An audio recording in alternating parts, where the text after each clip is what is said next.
नमस्कार दगड़ियों, मैं अभिजात कांडपाल। स्वागत है आपका 12 अगस्त यानी मंगलवार के न्यूज़ बुलेटिन में।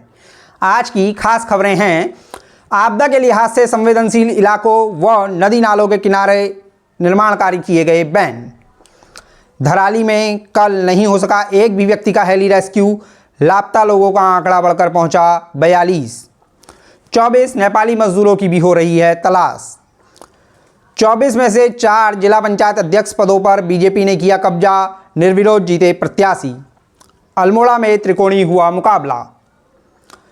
जसपुर में सौतेले नाना ने नातिन से की दरिंदगी।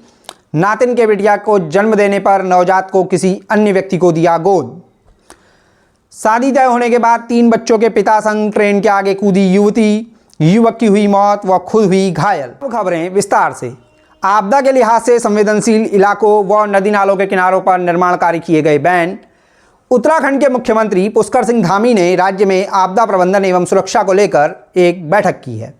उन्होंने इसमें अफसरों से कहा कि प्रदेश के पहाड़ी इलाकों में लैंडस्लाइड, हिमस्खलन और अन्य प्राकृतिक आपदाओं के नज़रिए से संवेदनशील स्थानों को तत्काल चिन्हित करें, जिससे संभावित खतरे से पहले ही सतर्कता बरती जा सके। इसके साथ ही उन्होंने इन चिन्हित संवेदनशील स्थानों पर किसी भी प्रकार की नई बसासत या नए निर्माण कार्य की अनुमति न देने का भी निर्देश दिया है। मुख्यमंत्री ने कहा कि प्रदेश के प्राकृतिक जल स्रोतों और नदी नालों के किनारों पर भी किसी भी प्रकार का सरकारी या निजी निर्माण कार्य बैन रहेगा। मुख्यमंत्री धामी ने कहा कि इन निर्देशों का उल्लंघन करने वाले अफसरों के खिलाफ सख्त कार्रवाई की जाएगी। अब देते हैं धराली से सामने आया अपडेट। धराली में कल नहीं हो सका एक भी व्यक्ति का हेली रेस्क्यू। लापता लोगों का आंकड़ा बढ़कर पहुंचा 42। 24 नेपाली मजदूरों की भी हो रही है तलाश। धराली में खराब मौसम के चलते सोमवार यानी कल हेली रेस्क्यू सेवा प्रभावित रही और किसी भी व्यक्ति का रेस्क्यू नहीं हो सका। गढ़वाल मंडल के कमिश्नर विनय शंकर पांडे ने बताया है कि अब तक 43 लोगों के लापता होने का पता चला है, जिनमें से एक शख्स का शव बरामद हो गया है। वहीं लापता लोगों में 9 सैन्यकर्मी, धराली गांव के 7 लोग, आसपास के इलाकों के 5 लोग, टिहरी जिले का 1 शख्स, बिहार के 13 और उत्तर प्रदेश के 6 लोग भी लापता बताए गए हैं। उन्होंने बताया कि इनके अलावा 29 नेपाली मजदूरों के लापता होने की भी बात सामने आई थी, जिनमें से 5 लोगों से मोबाइल नेटवर्क बहाल होने के बाद कांटेक्ट हो चुका है, जबकि अन्य 24 मजदूरों के बारे में ठेकेदारों से ज़्यादा जानकारी नहीं मिल पाई है।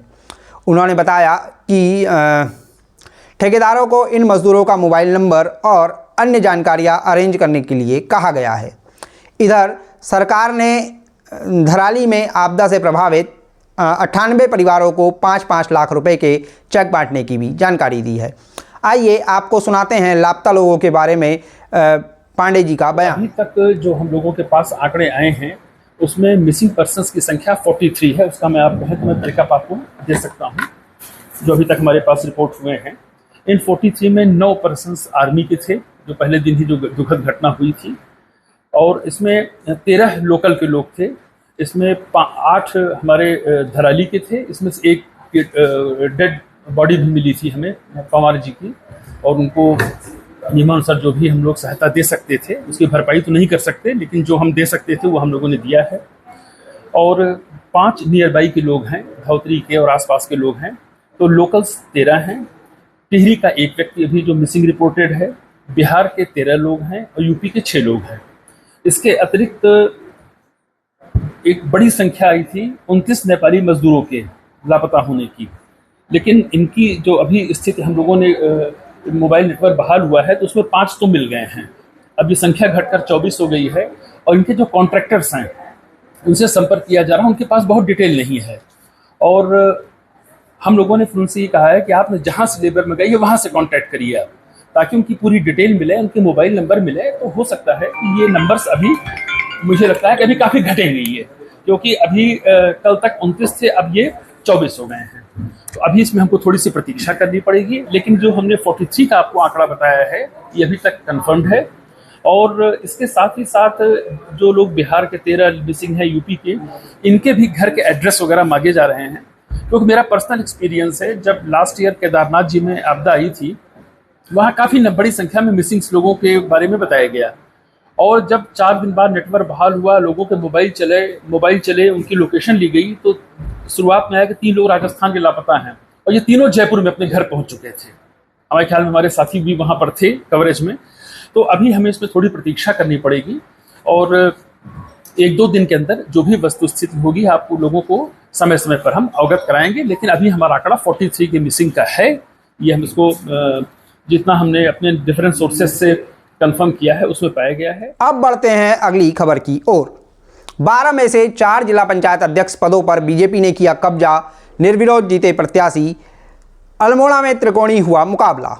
उत्तराखंड में के 12 जिलों में से 4 जिलों में जिला पंचायत अध्यक्ष और ब्लॉक प्रमुख के 11 पदों पर निर्विरोध निर्वाचन हुआ है। चारों जिला पंचायत अध्यक्ष पद पर बीजेपी समर्थित प्रत्याशियों ने कब्जा जमाया है। उत्तरकाशी में रमेश चौहान, चंपावत में आनंद सिंह अधिकारी, उधम सिंह नगर में अजय मौर्य और पिथौरागढ़ में जितेंद्र प्रसाद जिला पंचायत अध्यक्ष बने हैं। वहीं टिहरी में बीजेपी की सोना सजवाण और कांग्रेस की इशिता सजवाण, देहरादून में बीजेपी की मधु चौहान और कांग्रेस की सुखविंदर कौर, पौड़ी में बीजेपी की रचना बुटोला और कांग्रेस की दीपिका इस्टवाल, बागेश्वर में बीजेपी की शोभा आर्या और कांग्रेस की सरोज आर्या, नैनीताल में बीजेपी की दीपा धर्मवाल और कांग्रेस की पुष्पा नेगी मैदान में हैं। इसके अलावा चमोली में बीजेपी के दौलत सिंह बिष्ट का मुकाबला कांग्रेस की रमा देवी से और रुद्रप्रयाग में बीजेपी की पूनम कठैत व कांग्रेस की प्रीति पुष्पवान आमने सामने हैं। इधर अल्मोड़ा में बीजेपी की हेमा गैड़ा, कांग्रेस की सुनीता कुंजवाल और यूकेडी की सरस्वती देवी के मैदान में होने से मुकाबला त्रिकोणीय हो गया है। बढ़ते हैं बुलेटिन की अगली खबर की ओर। जसपुर में सौतेला नाना करता रहा नातिन से दरिंदगी, नातिन के बिटिया को जन्म देने पर नवजात को किसी को दिया गया गोद। जसपुर से रिश्तों को शर्मसार करने वाला मामला सामने आया है। यह घटना मानवीय संवेदनाओं को झकझोर देने वाली है। जिस नाना पर अपनी नातिन के सपनों को उड़ान देने में मदद करने की जिम्मेदारी थी, उसी ने अपनी नातिन को डर, शर्म और पीड़ा की ऐसी अंधेरी खाई में धकेल दिया जिससे शायद ही वह कभी उभर पाए। पहले बुजुर्ग शख्स ने अपनी 15 वर्षीय सौतेली नातिन से कथित तौर पर डरा धमकाकर कई बार दरिंदगी की। उसके बाद जब किशोरी ने बिटिया को जन्म दिया, तब इसी नाना ने नन्ही जान को उसकी मां की गोद से छीनकर किसी अजनबी के हवाले कर दिया। आरोप है कि सौतेली नानी की तबीयत खराब रहने के कारण नाना किशोरी को अपने घर ले गया था। आरोप है कि उसने डरा धमकाकर घटना को अंजाम दिया। मामले में किशोरी के चाचा की तहरीर पर पुलिस ने केस दर्ज करने के बाद आरोपी को गिरफ्तार कर लिया है। अब पेश है बुलेटिन की अंतिम खबर। शादी तय होने के बाद 3 बच्चों के पिता संग ट्रेन के आगे कूदी युवती, युवक की हुई मौत व खुद हुई घायल। रुड़की में एक ही गांव के 30 वर्षीय युवक व एक युवती ने ट्रेन के आगे छलांग लगा दी। घटना में युवक की ट्रेन से कटने के कारण मौत हो गई, जबकि युवती के सिर पर चोट आने से वह गंभीर रूप से घायल हो गई। पुलिस ने बताया कि युवक के 3 बच्चे भी हैं और उसने 2 साल पहले ही गांव में मकान बनाया था। बकौल पुलिस, परिजनों से पूछताछ में पता चला है कि युवती का रिश्ता कहीं और तय हो गया था और उसकी शादी होने वाली थी। मीडिया रिपोर्ट्स के मुताबिक युवक और युवती के बीच प्रेम प्रसंग चल रहा था। अब बात करते हैं 13 अगस्त के पंचांग की। 13 अगस्त को सुबह 6:35 तक चतुर्थी तिथि रहने वाली है और इसके बाद लगेगी पंचमी। बुधवार का दिन होगा और सुबह 10:32 तक उत्तरा भाद्रपद नक्षत्र व शाम 4:05 तक धृति नाम का योग रहेगा। इसके साथ ही सुबह 6:35 तक बालवकरण होगा। शुभ मुहूर्तों की बात करें तो 13 अगस्त को अभिजित मुहूर्त नहीं है और सुबह 6 बजे से सुबह 7:31 तक अमृतकाल रहने वाला है।